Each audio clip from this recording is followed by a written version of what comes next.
उन सभी प्राणियों में वही जीवन देखते हो जो आप में है, तो आप पूरी तरह आध्यात्मिक हैं।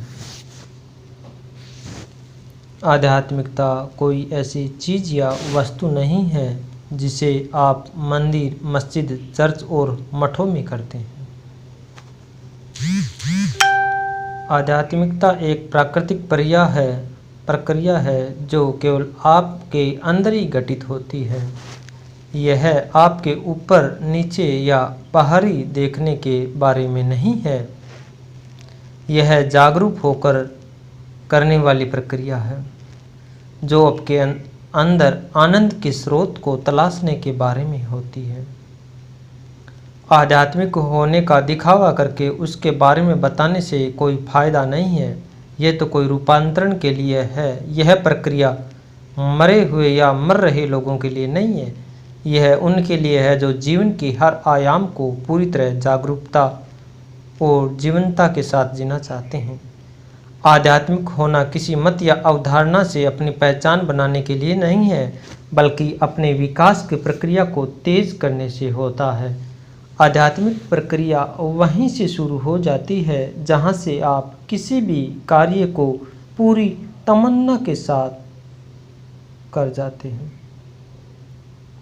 आध्यात्मिक होना या तात्पर्य अपने औसत से ऊपर उठना और अपने भीतर एक सम्राट होने से है जिसके लिए आपकी सारी ऊर्जा उसी तरह मुड़ जाती है।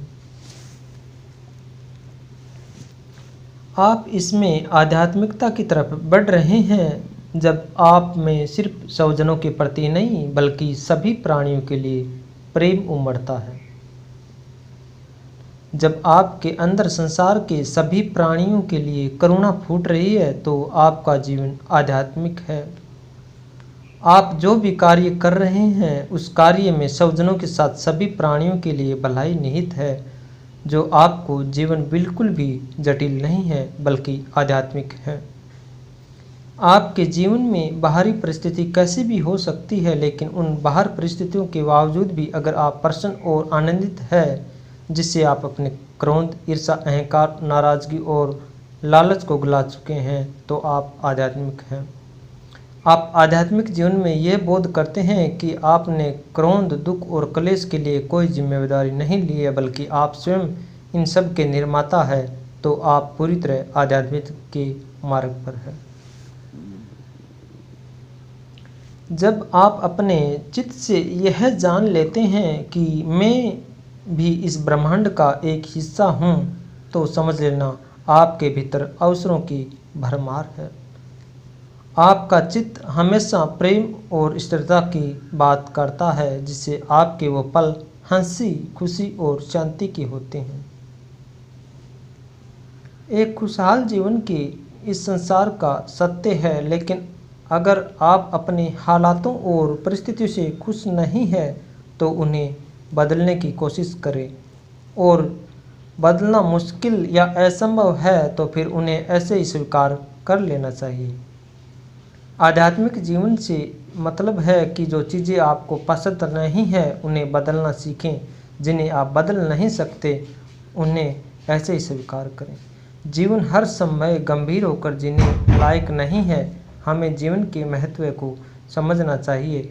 जीवन की हर तरह की परिस्थितियाँ और हर तरह की घटनाएं घटित होती है, लेकिन इन परिस्थितियों और घटनाओं के लिए न तो जीवन रुकता है, न ही किसी के लिए थम जाता है। यह लेख सोनू बहुजन समाज से उत्तर प्रदेश पुलिस में कार्य करते हैं, उन्होंने लिखा है। इसके आगे मैंने लिखा हूँ, आपका लेख अच्छा है, लेकिन आध्यात्मिक व्यक्ति बन कैसे सकता है? साथ ही काम, मोह, क्रोध और अहंकार और लोभ में डूबा हुआ व्यक्ति है तो कैसे निकल सकता है? हम लोग कालचक्र के साथ साथ कुछ न कुछ कार्य करते रहते हैं। उस समय प्रकृति के सभी जीवों का सामना होती है। सत्य, अहिंसा, सदाचार, प्रेम और शिष्टाचार जैसे शब्द लिख सकते हैं, बोल भी सकते हैं, लेकिन अपने जीवन में कैसे उतारें? इस संसार में जाति, धर्म, रंग, भेद और वर्ण के नाम पर झोर गोला जा रहा है। एक अच्छे कर्म का नतीजा तो दूसरे बुरे कर्म का नतीजा बताते हैं, लेकिन सत्य क्या है, इनका कोई इस बात से सरोकार नहीं है। यदि मनुष्य ने शुद्ध धर्म को पहचान गए तो और ये सब कुछ जो कर सकता है बड़ा ही अच्छा करता है। सत्य बोलो, सुनने में, लिखने में, बताने में बहुत अच्छा लगता है, लेकिन ज़िंदगी में कैसे उतारें यह कम ही लोगों को मालूम है, लेकिन वो है विपश्यना। बाबा साहब ने जब बौद्ध धर्म को अपनाया था तब सोचा थी कि समाज पे थोपी गई मनुवादी मानसिकता का बचाव यही हो सकता है। लोग शिक्षा, रोजगार, समानता, समता, बंधुता और न्याय के मार्ग का बखूबी से पालन करेंगे। साथ ही योग्यवान व्यक्ति समाज को उन ऊंचाइयों पर अपने समाज के व्यक्ति को लेके जाएगा, लेकिन अफसोस आज तक संभव नहीं हुआ है। समाज के प्रति निष्ठावान, समान रूप में देखना हर जाति को जरूरत है। भवतु सर्वमंगलम, सबका कल्याण हो, सबका मंगल हो। जय भीम, नमो बुद्धाय। दोस्तों, मेरा ये वीडियो कैसा लगा अपना कमेंट राय ज़रूर दें, मेरा वीडियो शेयर ज़रूर करें, मेरे चैनल को भी सब्सक्राइब करें। धन्यवाद आप